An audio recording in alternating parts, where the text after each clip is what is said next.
Good morning. Today's lecture is about stretching.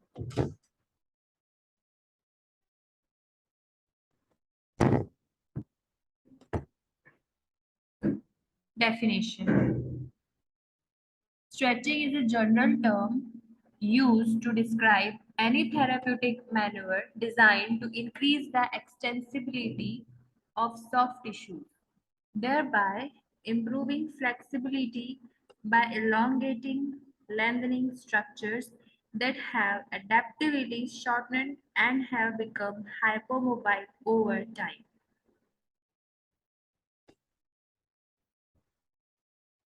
Mechanism stretch reflex.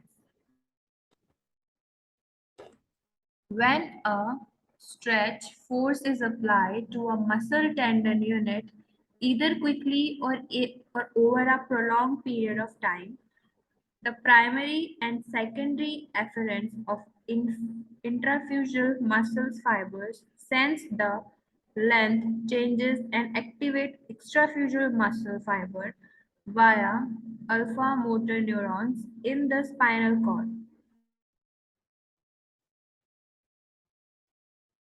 Thus activating the stretch reflex and increasing tension in the muscle being stretched. The increased tension causes resistance to lengthening and in turn is thought to compromise the effectiveness of the stretching procedure.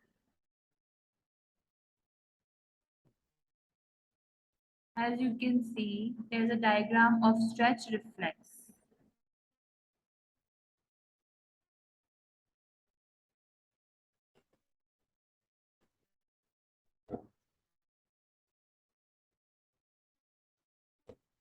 Reciprocal inhibition. When the stretch reflex is activated in a muscle being lengthened, decreased activity in the muscles on the opposite side of the joint, referred to as reciprocal inhibition. To minimize activation of the stretch reflex and the subsequent increase in muscle tension and reflexive resistance to muscle lengthening during stretching procedures, a slowly applied, low intensity, prolonged stretch is considered, preferable to a quickly applied, short duration stretch.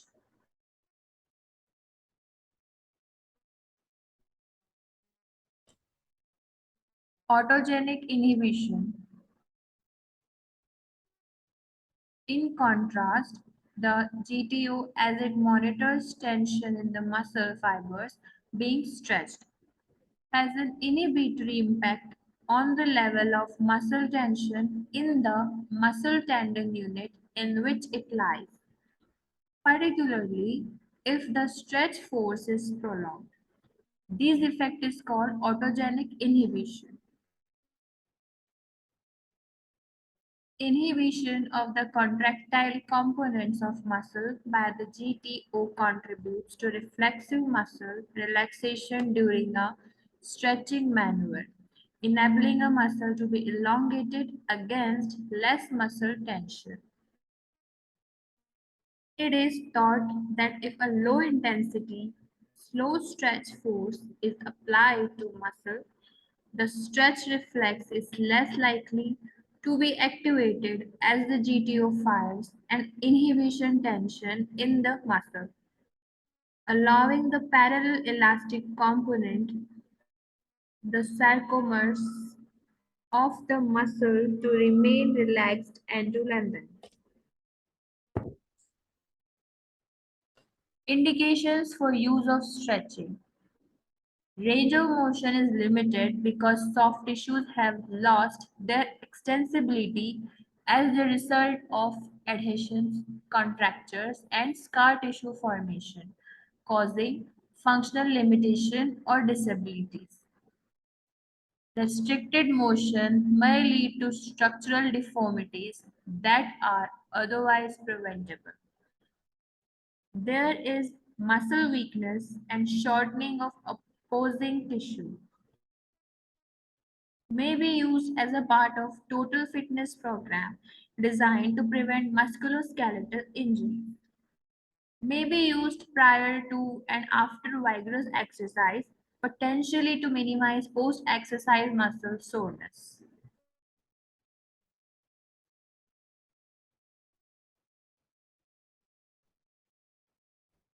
Contraindications to stretching. Any bony block limited joint motions. There was a recent fracture and bony union is incomplete. If there is evidence of an acute inflammatory or infectious procedure, that is heat or swelling, or soft tissue healing could be disrupted in the tight tissues and surrounding region. There is a sharp, acute pain with joint movement or muscle elongation. A hematoma or other indications of tissue trauma is observed. Hypermobility already exists. Shortened soft tissues provide necessary joint stability in like of normal structural stability or neuromuscular control. Shortened soft tissues enable a patient with paralysis or severe muscle weakness to perform specific functional skills otherwise not possible.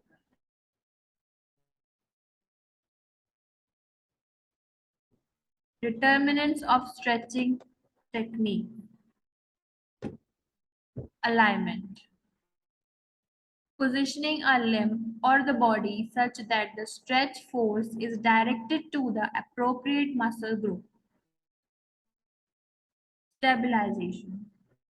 Fixation of one side of attachment of the muscle as the stretch force is applied to the other bony attachment. Intensity of stretch. Magnitude of the stretch force applied. Duration of stretch. Period of time a stretch force is applied and shortened tissues are held in a landing position. Speed of stretch. Speed of initial application of the stretch force. Frequency of stretch. Number of stretching sessions per day or per week. Mode of stretch. Form or manner in which the stretch force is applied, that is static, ballistic, or cyclic. Degree of patient participation, that is passive, assisted, or active. Or the source of the stretch force, like manual, mechanical, or self. Alignment.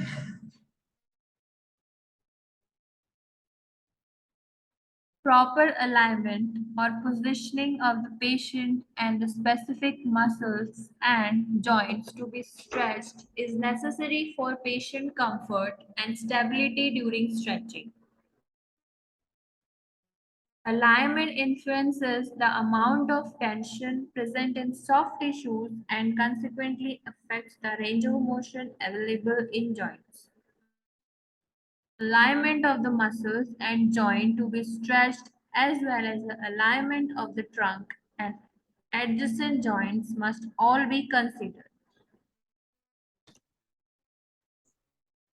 For example, to stretch the rectus femoris effectively as the knee is flexed and the hip extended, the lumbar spine and pelvis should be aligned in a neutral position. The pelvis should not tilt anteriorly, nor should the low back hyperextended. The hip should not abduct or remain flexed. When a patient is self-stretching to increase shoulder flexion, the trunk should be erect, not slant.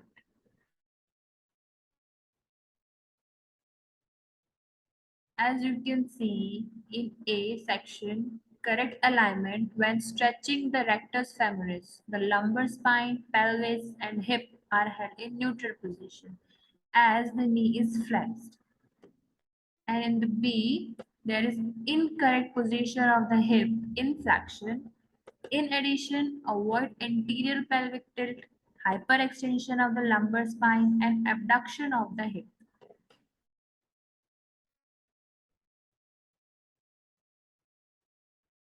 In A, correct alignment when stretching to increase shoulder flexion. The cervical and thoracic spine is erect.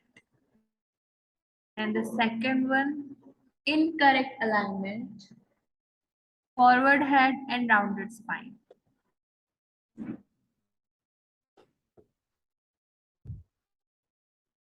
Stabilization. To achieve an effective stretch of a specific muscle or muscle group and associated periarticular structures, it is necessary to stabilize either the proximal or distal attachment site of the muscle tendon unit being elongated.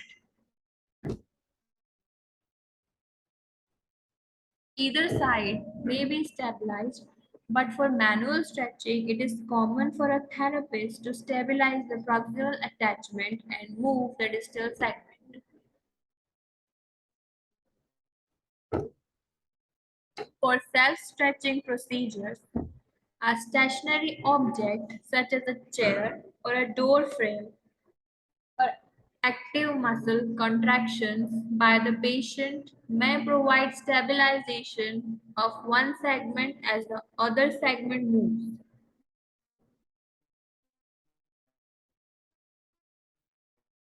During self-stretching, it is often the distal attachment that is stabilized as the proximal segment moves. Stabilization of multiple segments of a patient's body also helps maintain the proper alignment necessary for an effective stretch. For example, when stretching the iliopsoas, the pelvis and lumbar spine must maintain a neutral position as the hip is extended to avoid stress to the lower back region. Sources of stabilization include manual contacts, body weight, or a firm surface such as the table, wall, or floor.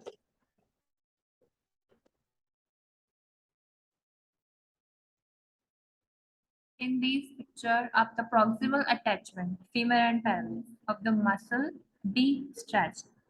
The quadriceps is stabilized as the distal segment is moved to increase knee flexion. In the second one, during this self stretch of the quadriceps, the distal segment tibia is stabilized through the foot as the patient moves the proximal segment femur by lunging forward.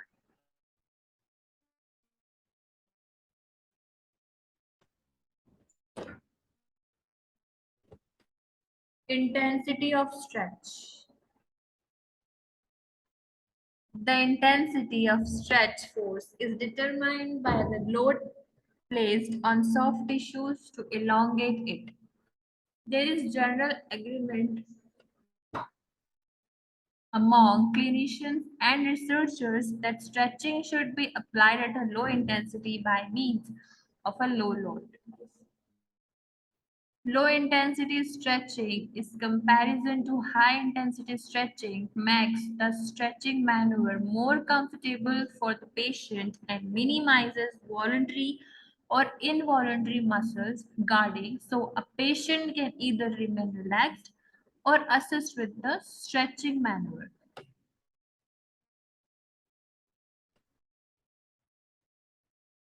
Low intensity stretching coupled with the long duration of stretch results in optimal rates of improvement in range of motion without exposing tissue, possibly weakened by immobilization to excessive loads and potential injury. Low intensity stretching has also been shown to elongate dense connective tissue, a significant component of chronic contractures, more effectively with the less soft tissue damage and post-exercise soreness than a high intensity stretch. Duration of stretch.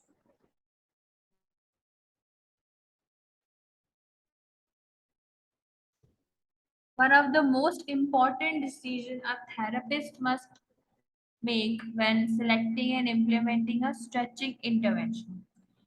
Stretching exercise or use of a mechanical stretching device is to determine the duration of stretch that is expected to be safe, effective, practical, and efficient for each situation.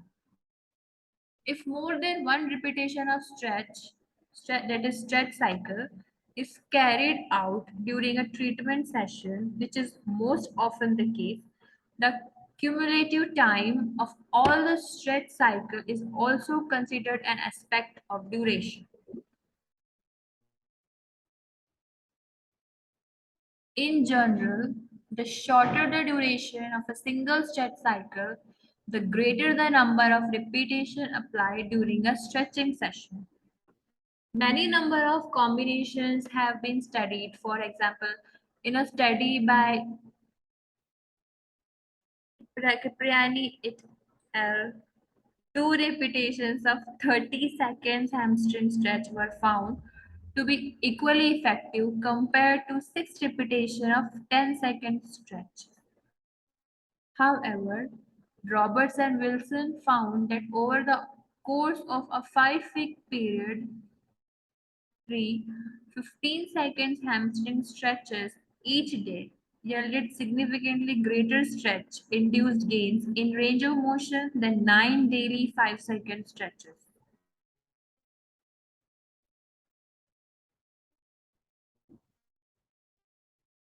Intensity, duration, frequency, and mode of stretch, interrelationships and impact on stretching outcomes.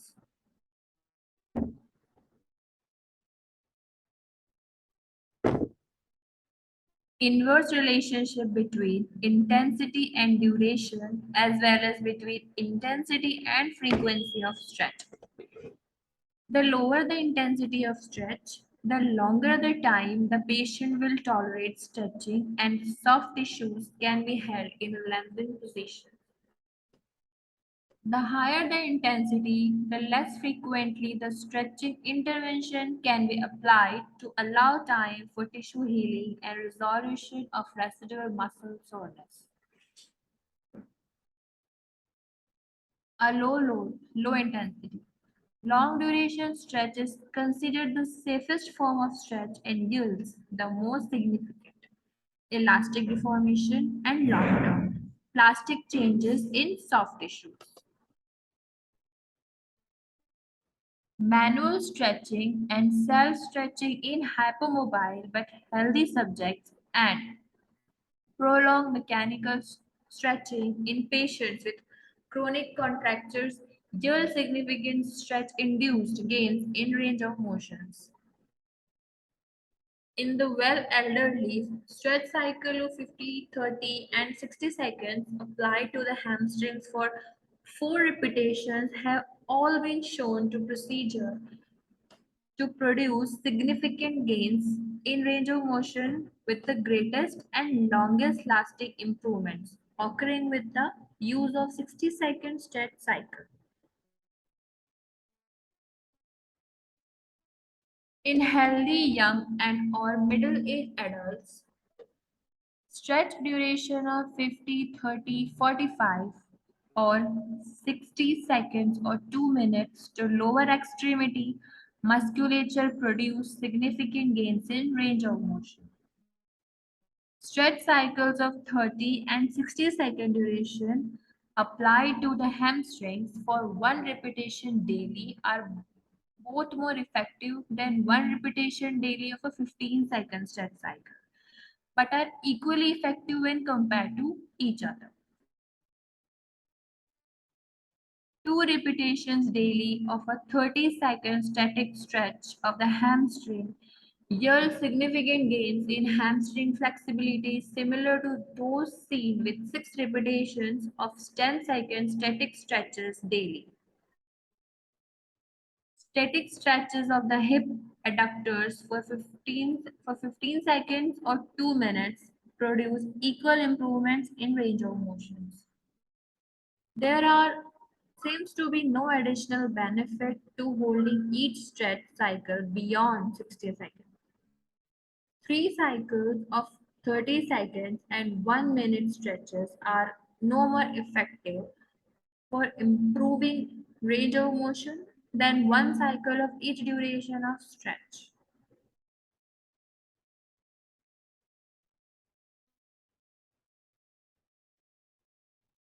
When the total duration of stretch is equal, cyclic stretching is equally effective and possibly more comfortable than static stretching. In patients with chronic fibrotic contracture, common duration of manual stretching or self-stretching may not be effective. Use of prolonged static stretch with splints or cast is more effective. Frequency of stretching needs to occur a minimum of 2 times per week for healthy hypomobile individuals, but more frequent stretching is necessary for patients with soft tissue pathology to achieve gains in range of motion. Although stretch-induced gains in range of motions often persist for several weeks to a month in healthy adults, after cessation of stretching program, permanent improvement in mobility can be achieved only by use of the newly gained range of motion in functional activity and or with a maintenance stretching program.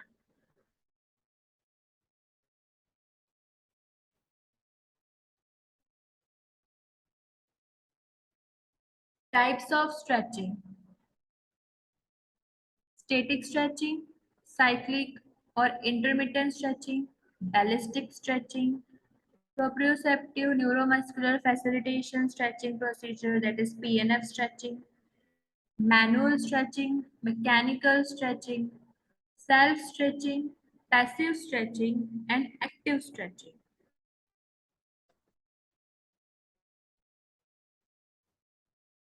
Static stretching.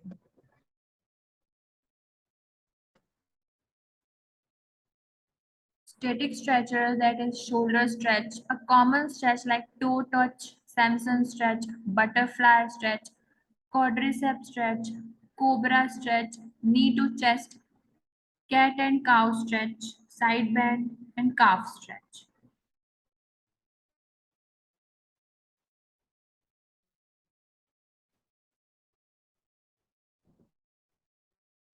Cyclic intermittent stretching.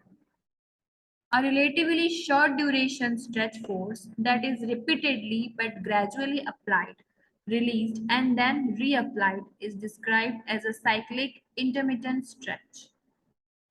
Cyclic stretching, by its very nature, is applied for multiple repetitions, that is, stretch cycles, during a single treatment session.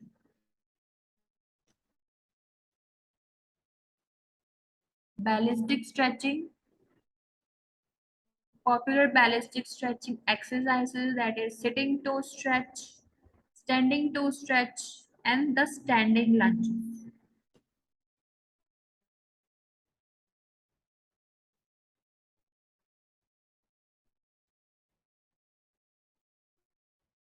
Manual or mechanical passive or assisted stretching.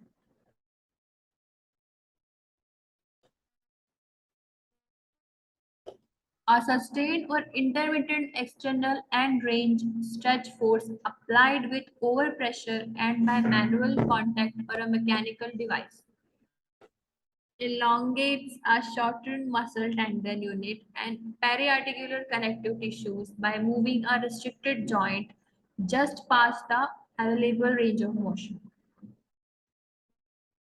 If the patient is as relaxed as possible, it is called passive stretching. If the patient assists in moving the joint through a greater range, it is called assisted stretching.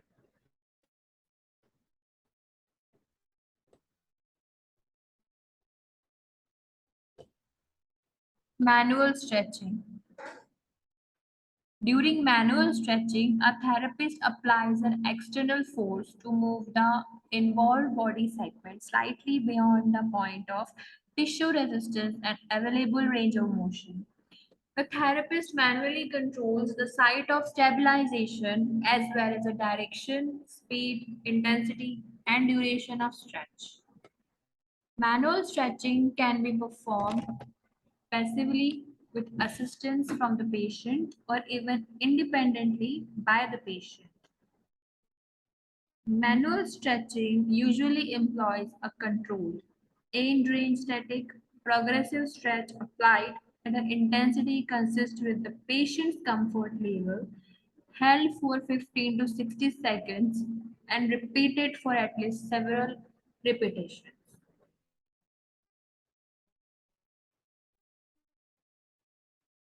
Points to consider in use of manual stretching. May be most appropriate in the early stages of a stretching program to determine how a patient responds to varying intensities or durations of stretch and when optimal stabilization is most critical.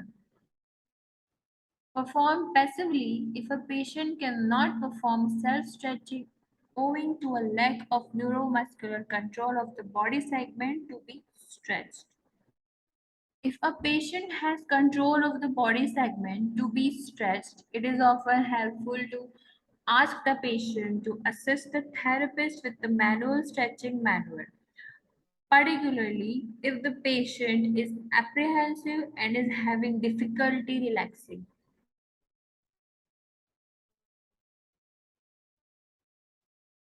Self stretching. Self stretching, also referred to as flexibility exercise or active stretching, is a type of stretching procedure a patient carries out independently after careful instruction and supervised practice. Self-stretching enables a patient to maintain or increase the range of motion gained as a result of direct intervention by a therapist.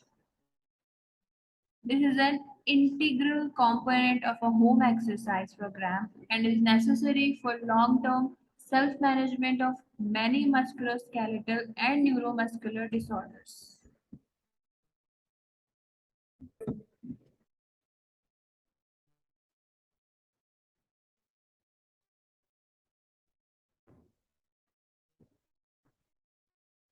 Teaching a patient self-stretching procedures correctly and safely is fundamental for preventing re-injury or future dysfunction.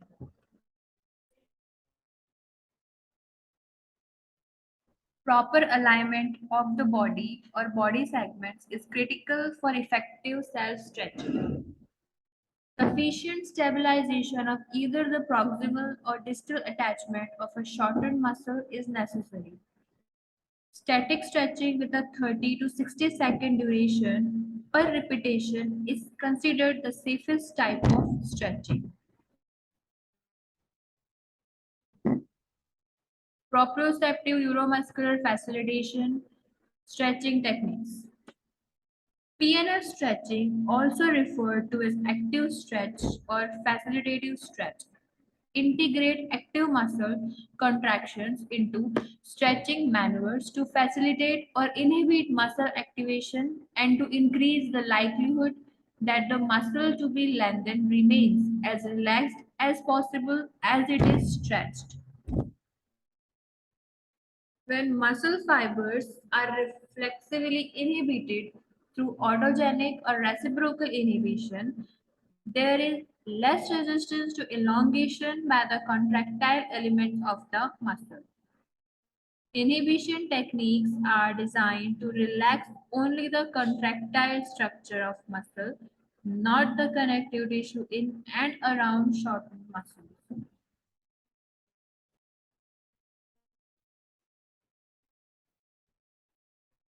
Types of PNF stretching. There are several types of PNF stretching procedure They include hold relax or contract relax, agonist contraction, and hold relax with agonist contraction.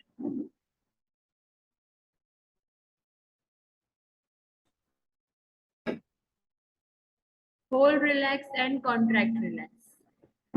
With the hold relax range, limited muscle is first lengthened to the point of limitation or to the extent that is comfortable for the patient. The patient then performs pre-stretch and range isometric contractions for 5 to 10 seconds, followed by voluntary relaxation of the tight muscle. The limb is then passively moved into the new range as the range limiting muscle is elongated. A sequence for using the hold relax technique to stretch shorten pectoralis major muscles bilaterally and increase horizontal abduction of the shoulder. In the clinical and athletic training settings, the hold relax and contract relax techniques appear to make passive elongation of muscles more comfortable for patients than manual passive stretching. Precautions. It is not necessary for the patient to perform a maximal isometric contractions of the tight muscle prior to stretch. Multiple repetitions of maximal pre-stretch isometric contractions have been shown to result in an acute increase in arterial blood pressure, most notably after the third repetition. To minimize the adverse effect of the Valsalva maneuver, elevation in blood pressure, have the patient breathe regularly while performing submaximal low-intensity isometric contractions, held for 5 to 10 seconds with each repetition of the stretching procedure. A submaximal contraction is also easier for the therapist to control if the patient is strong. As you can see, the hold relax procedure to stretch the pectoralis major muscles bilaterally. The therapist horizontally abducts the shoulders bilaterally to comfortable position. The patient isometrically contracts the pectoralis major muscles against the therapist's resistance for 5 to 10 seconds. In second one, the patient relaxes and the therapist passively lengthens the pectoralis major muscle by horizontally abducting the shoulder into the newly gained range. After a 10-second rest, with the muscles maintained in a comfortably lengthened position, the entire sequence is repeated. Agonist contraction. The agonist refers to the muscle opposite the range limiting muscle. Antagonist, therefore, refers to the range limiting muscles.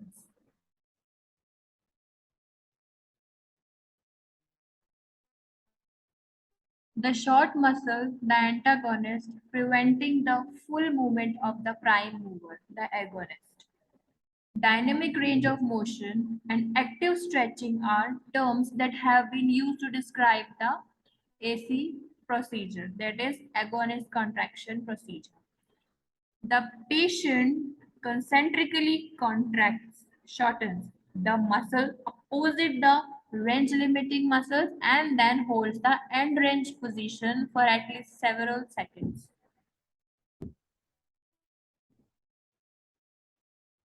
The movement of the limb is independently controlled by the patient and is deliberate and slow, not ballistic. In most instances, the shortening contraction is performed without the addition of resistance.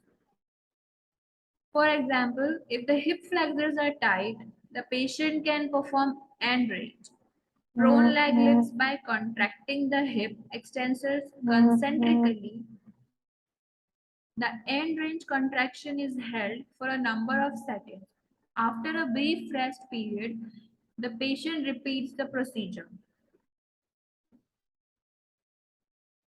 It has been suggested that when the agonist is activated and contracts concentrically, the antagonist is reciprocally inhibited, allowing it to relax and lengthen more easily.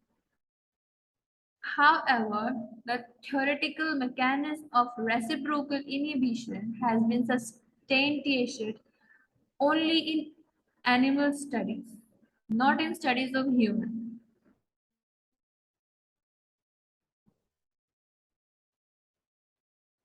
The AC technique seems to be especially effective when significant muscle guarding restricts muscle lengthening and joint movement and is less effective in reducing chronic contractions. This technique is also useful when a patient cannot generate a strong pain-free contraction of the range limiting muscle, which must be done during the HR procedure. This technique is also useful for initiating neuromuscular control in the newly gained range to re-establish dynamic flexibility. The AC technique is least effective if a patient has close to normal flexibility. Precautions. Avoid full range ballistic movements when performing concentric contractions of the agonist muscle group. Rest after each repetition to avoid muscle cramping when the agonist is contracting in the very shortened portion of its range. Hold relax with agonist contraction.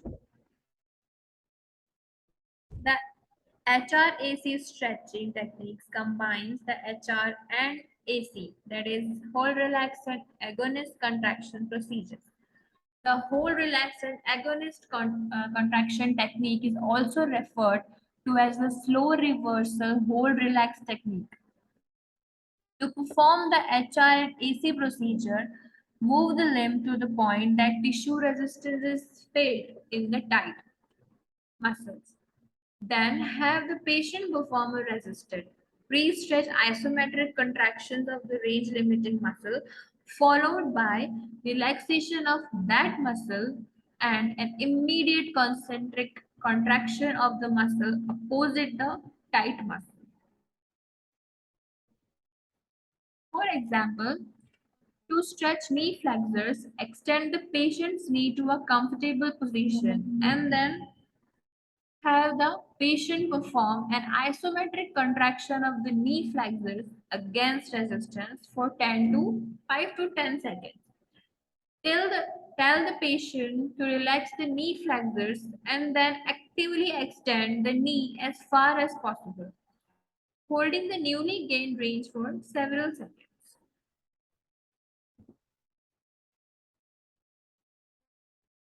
Precautions of stretching. General precautions. Do not passively force a joint beyond its normal range of motion. Remember, normal range of motion varies among individuals. In adults, flexibility is greater in women than in men. When treating older adults, be aware of age-related changes in flexibility. Use extra caution in patients with known or suspected osteoporosis due to disease, prolonged bed rest, edge, or prolonged use of steroids. Protect newly united fractures. Be certain there is appropriate stabilization between the fracture site and the joint in which the motion takes place. Avoid vigorous stretching of muscles and connective tissues that have been immobilized for an extended period of time. Connective tissues such as tendon and ligaments lose their tensile strength after prolonged immobilization. High intensity, short duration stretching procedures tend to cause more trauma and resulting weakness of soft tissues than low intensity, long duration stretch. Progress the dosage, intensity, duration, and frequency of stretching interventions gradually to minimize soft tissue trauma and post-exercise muscle soreness. If a patient experiences joint pain or muscle soreness lasting more than 24 hours after stretching, too much force has been used during stretching, cause an inflammatory response. This in turn causes increased scar tissue formation. Patients should experience no more residual discomfort than a transitory feeling of tenderness. Avoid stretching edematous tissues as it is more susceptible to injury than normal tissue. Continued irritation of edematous tissues usually cause increase in pain and edema. Avoid overstretching weak muscles, particularly those that support body structure in relation to gravity.